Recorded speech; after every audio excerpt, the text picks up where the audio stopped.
যার কাছে ঈমান নামকে আস্তে আছে, মুসলমান নামকে আস্তে, সে আজকে এর পিছনে দৌড়াচ্ছে, কার পিছনে দৌড়াচ্ছে। এই যুবকই যদি বেঁচে থাকে আর দাজ্জাল পৃথিবীতে আসে, সবার আগে চোখ বন্ধ করে বলে দেওয়া যায় এই শ্রেণীর যুবকরা দাজ্জালের পিছনে দৌড় দিয়ে চলে যাবে। আপনার কাছে একটা প্রশ্ন ছিল রোনালদো এবং মেসিকে নিয়ে। আপনি তো জানেন যে এই জেনারেশনের ছেলে মেয়েরা রোনালদো, মেসি, নেইমার এদের ফ্যান। আমি নিজেও রোনালদোকে পছন্দ করি, কারণ সে প্যালেস্টাইনের পক্ষে সবসময় কথা বলে। ইভেন সে তার অ্যাওয়ার্ডও বিক্রি করে সেই টাকা ফিলিস্তিনে দান করেছে। আবার ফিলিস্তিনি শিশুদের জন্য তার অনেকগুলো সংস্থাও আছে। সে মাঝে মাঝেই সালাম দেয়, আবার মাঠে সেজদাও দেয়, মদিনাতেও গিয়েছে। কিন্তু মেসি তো ইসরায়েলের প্রধানমন্ত্রীর সাথে তাদের ধর্মীয় রীতি মানিয়েছে। কিন্তু আর যাই হোক, তারা দুজনই খ্রিস্টান। এখন আপনার কাছে শুনতে চাই যে তাদের সাপোর্ট করা কি ঠিক? আমি রোনালদো এইসব কাজের জন্য তাকে পছন্দ করি, কিন্তু আপনি শুনতে কি বলেন? দেখুন, প্রশ্নটা হাসি উদ্রেক করলেও প্রশ্নটা প্রাসঙ্গিক এবং আমাদের সমাজ বাস্তবতার সাথে সামঞ্জস্যপূর্ণ। প্রথম কথা হলো যে ইমানদার খেলাধুলা কেন্দ্রিক যে উন্মাদনা আছে, এগুলো ইমানদার কখনো নিজের গায়ে মাখাতে পারে না, বা এগুলোর মধ্যে ইমানদার জড়াতে পারে না। এটা তার ইমানের সাথে যায় না। পৃথিবীর যে খেল তামাশা, বিশাল আয়োজন, আমোদ ফুর্তির যে মহা আয়োজন, এটা মূলত যারা আখিরাতে বিশ্বাস করে না তাদের জন্য, যেহেতু দুনিয়াতেই তাদের সবকিছু, অতএব তারা যা খুশি এখানে করে যাবে। ইমানদার আনন্দ করবে, ফুর্তি করবে, কিন্তু শরিয়ার সীমানার মধ্যে থেকে। জীবনটাকে পুরো খেল তামাশায় পরিপূর্ণ করা, এটা কোনো ইমানদারের সাথে যায় না। যে ইমানদার জানে, বিশ্বাস করে, তার আকীদা, তার ঈমান আছে যে সে আল্লাহর সামনে দাঁড়াবে, অনন্তকালের জীবনের হিসাব দিতে হবে, সে আনন্দ ফুর্তি করাটাকেই জীবনের মূল লক্ষ্যে পরিণত করতে পারবে। আজকে পৃথিবীতে এই সমস্ত খেলার যে বড় বড় আয়োজনগুলো আছে, এই আয়োজনগুলো ভোগবাদী পৃথিবীতে, আখিরাত বিমুখ পৃথিবীতে মানুষকে মজা দেওয়ার জন্য, এন্টারটেইনমেন্ট করার জন্য করছে। এর পেছনে মানুষকে ঈমান থেকে বিচ্যুত করা, দ্বীন বিমুখ করা, এই লক্ষ্য উদ্দেশ্য যেমন আছে, আবার এর পেছনে রয়েছে আমাদের সবার জানা আছে যে এর পেছনে বিলিয়ন ডলার বিজনেসের স্বার্থ, যেটাকে আমরা খেলা মনে করছি, এটা আসলে খেলা না, এটা আসলে খেলা। অতএব সেই খেলার প্রতি হচ্ছে আমি। খেলোয়াড় খেলছে, হারলেও টাকা পাচ্ছে, জিতলেও টাকা পাচ্ছে। আয়োজন যারা করছে, বিলিয়ন বিলিয়ন ডলার তারা বিজনেস করছে, বিহাইন্ডে যারা থাকছে সবাই লাভ থাকছে। তাদের গুটি হলো আমাদের সেই সমস্ত সাপোর্টাররা যাদের কোনো লাভ নাই, লস ছাড়া। আমরা উত্তেজিত হয়ে যাচ্ছি, আমরা কেঁদে দিচ্ছি, হেসে দিচ্ছি। এই যে আমাদেরকে বোকা বানিয়ে মাঝখান থেকে তারা তাদের স্বার্থ হাসিল করছে। আমি নিজে যদি খেলি, আমার শারীরিক কসরত হয়, আমার ব্যায়াম হয়, স্বাস্থ্য ভালো থাকে, ইসলাম সেটাকে এলাও করে। কিন্তু এই জাতীয় অহেতুক কাজে জড়াটাকে ইসলাম এলাও করে না। নবী সাল্লাল্লাহু আলাইহি ওয়াসাল্লাম বলেছেন, মিন হুসনি ইসলামিল মারই তারকুহু মা লা ইয়ানি। একজন মুসলমানের ইসলামটা সুন্দর হয়, আল্লাহর কাছে গ্রহণযোগ্য হয়, অ্যাকসেপ্টেবল হয়, কোয়ালিটিফুল ইসলাম হয় তখন যখন সে অহেতুক অনর্থক কাজ থেকে বেঁচে থাকে। এখন আপনি যদি এই জাতীয় অহেতুক কাজ, যেটাতে আপনার দুনিয়াবি কোনো ফিডব্যাক আসছে না, আখিরাতের কোনো ফিডব্যাক আসছে না, অর্থবহ কিছু আসছে না, সেটাতে আপনি যদি এরকম মত্ত হয়ে যান, সেটা আপনার ঈমান আমলের সাথে সম্পর্কিত নয়। এই জন্য এটা থেকে আমাদের বিরত থাকতে হবে, এগুলো মূল কথা। এবার আসা যাক, খেলোয়াড়দের কোনো খেলোয়াড় ইসলাম, মুসলমানদের স্বার্থ, মাজলুমদের স্বার্থ তার মাধ্যমে রক্ষা হয়। সেই কারণে মুসলিম মাত্রেই তার প্রতি সিম্পেথি চলে আসবে।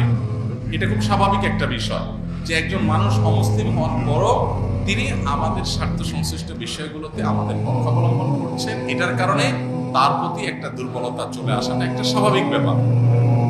এটুকু পর্যন্ত দোষণীয় না। কিন্তু সিম্পেথি দেখিয়ে আপনি বিসমিল্লাহ বলে তার খেলা দেখা শুরু করে দিলেন, যে আমি যেহেতু তার সাপোর্ট করি বা তাকে তার এই কাজগুলোকে পছন্দ করি, এই জন্য তার খেলাতেই লেগে গেলাম, তাহলে তো মুশকিল। এখন আমাদের দেশে যে আর্জেন্টিনা, ব্রাজিল, বিএনপি, আওয়ামী লীগের মতো মুখোমুখি অবস্থান আমাদের দেশে দীর্ঘদিন পর্যন্ত যে চলে আসছে, ওই জায়গা থেকে রাজনৈতিক বিরোধের মতো এই খেলার ক্ষেত্রেও মানে কাজ না থাকলে যা, এত বেকার মানুষ এদেশে, সুবহানাল্লাহ। অবশ্য গোটা পৃথিবীতে উন্নত দেশগুলোতেও এই উন্মাদনা ওরা ছড়াই দিতে পারছে, মানুষকে বোকা বানিয়ে তারা তাদের স্বার্থগুলো হাসিল করছে, এজেন্ডাগুলো বাস্তবায়ন করছে, মানুষ মোরাল দিকটাকে ধ্বংস করে দিচ্ছে। যাই হোক, তো এই যে ব্রাজিল আর্জেন্টিনার মত পার্থক্য, আপনি হয়তো একটা দেশের সাপোর্ট করেন, ব্রাজিলের সাপোর্ট করেন, যেই দলে সাপোর্ট করে ওই দলের একটা মুসলমান খেলোয়াড় খুঁজে বাইর করছেন, অথবা একটু মুসলমানদের পক্ষে ফিলিস্তিন পক্ষে সাপোর্ট খুঁজে বাইর করে এবার এটা দিয়ে দলিল দিচ্ছেন, দেখো আমি এই জন্য এই দলে সাপোর্ট। এটা হলো আপনার নফসের পূজা। আপনি দলের ভক্তি জাহির করবেন, সেটার জন্য একটা ঢাল বানাইছেন। আমালও আল্লাহ জানেন আপনি কেন এই ধান্দা করেছেন। এই জন্য এসব কিছুর ঊর্ধ্বে উঠে একজন খেলোয়াড় তিনি ফিলিস্তিনিদের পক্ষে, মাজলুমদের পক্ষে, শিশুদের পক্ষে অবস্থান নিয়েছেন, জালিমদের পক্ষে অবস্থান নিয়েছেন, সেটাকে আমরা অ্যাপ্রিশিয়েট 100বার করবো। এবং সেটার কারণে তার মধ্যে দুর্বলতা অবশ্যই আসবে। দুর্বলতা এসে আমি তার বর্তমান চাইতে তার দুর্বলতা আল্লাহ তাকে দেবেন। এটা হলো একজন ইমানদারের স্টেপ, একজন ইমানদারের প্রকৃত অর্থে পদক্ষেপ। অতএব এটুকু পর্যন্ত দোষের কিছু না। এর বাইরে যারা আল্লাহকে বিশ্বাস করে না, যারা জালিমদের পক্ষ অবলম্বন করে, সে যত বড় খেলোয়াড় হোক না কেন, তার পেছনে আমরা যেভাবে ছুটে চলেছি, এই যদি হয় আমাদের অবস্থা, দাজ্জাল যখন আসবে তার হাতে জীবন মৃত্যু থাকবে, ম্যাজিক থাকবে, রিজিক থাকবে, পৃথিবীর খাদ্য পানীয় সব তার কন্ট্রোলে থাকবে, তাহলে তার পেছনে হ্যামিলনের বাসিয়ালার পেছনে দৌড়ার মতো করে কি পরিমাণ আমরা তরুণরা দৌড়াবো, সেটা এই খেলোয়াড়দের পেছনে দৌড়ানো দেখে কিছুটা অনুমান করা যায়। একজন খেলোয়াড়ের পায়ের ভেলকি দেখে যদি আপনি তার ভক্ত হয়ে যান, তার আদর্শ, তার আইডিওলজি, তার ইমান কুফর সংশ্লিষ্ট বিষয়ে তার অবস্থান, তারপরে জুলুম এবং অত্যাচারীদের পক্ষে তার অবস্থানে সবকিছুকে ছাপিয়ে শুধু তার খেলার কারণে যদি আপনি তার ভক্ত হয়ে যান, তাহলে আপনার আদর্শ বলতে কিছু নাই। আপনি জাস্ট একজন আপনার নিজের প্রবৃত্তির পূজারী। আপনার আকল যদি থাকে, একজন খুনিদের পক্ষাবলম্বনকারী, জালিমদের পক্ষাবলম্বনকারী, অভিশপ্তদের পক্ষাবলম্বনকারী এবং অন্যায়ের পক্ষাবলম্বনকারী, শিরকে লিপ্ত, আপনার রবকে যে গালি দেয়, আপনার রবের প্রতি যার অবিশ্বাস আছে, তার খেলা দেখে আপনি পাগল হতে পারেন না। একজন লোক অনেক ভালো খেলোয়াড়, অনেক চমৎকার খেলে, অনেক ম্যাজিক্যাল আপনার তার স্টেপ পদক্ষেপ আছে, অনেক তার ভালো পারফরমেন্স আছে। এই লোকটা আপনার মাকে যদি কটু কথা বলে এবং বলে যে আপনার জন্মের ঠিক নাই, আপনার বাবা এই লোক না, আপনার মার চরিত্র খারাপ, অন্য কারোর কাছ থেকে এই সন্তান তিনি জন্ম দিয়ে এনেছেন, এই কথা যদি আপনার মা সম্পর্কে কেউ বলে, আপনার মায়ের ব্যাপারে যদি কারো বিশ্বাস থাকে এরকম আপত্তিকর, সে যত বড় খেলোয়াড় হোক, আপনি যদি কুলাঙ্গার সন্তান না হয়ে থাকেন, তাহলে আপনি তার ভুক্ত হতে পারেন।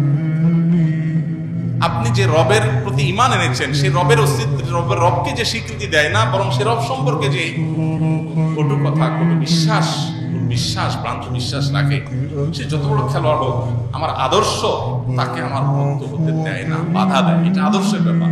আর যার কাছে ঈমান নামকে আসতে আছে, মুসলমান নামকে আসতে, সে আজকে এর পিছনে দৌড়াচ্ছে, কার কেউ পিছনে দৌড়াচ্ছে।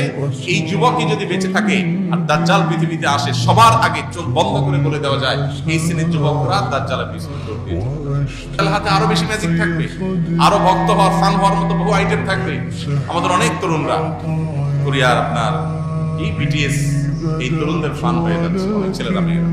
এর কারণ হলো তাদের মধ্যে ইমানি চেতনা নেই, আদর্শ নেই। তারা আদর্শ তাকে এই সমস্ত অন্যায় থেকে বিরত রাখতে। আল্লাহ আমাদেরকে বোঝার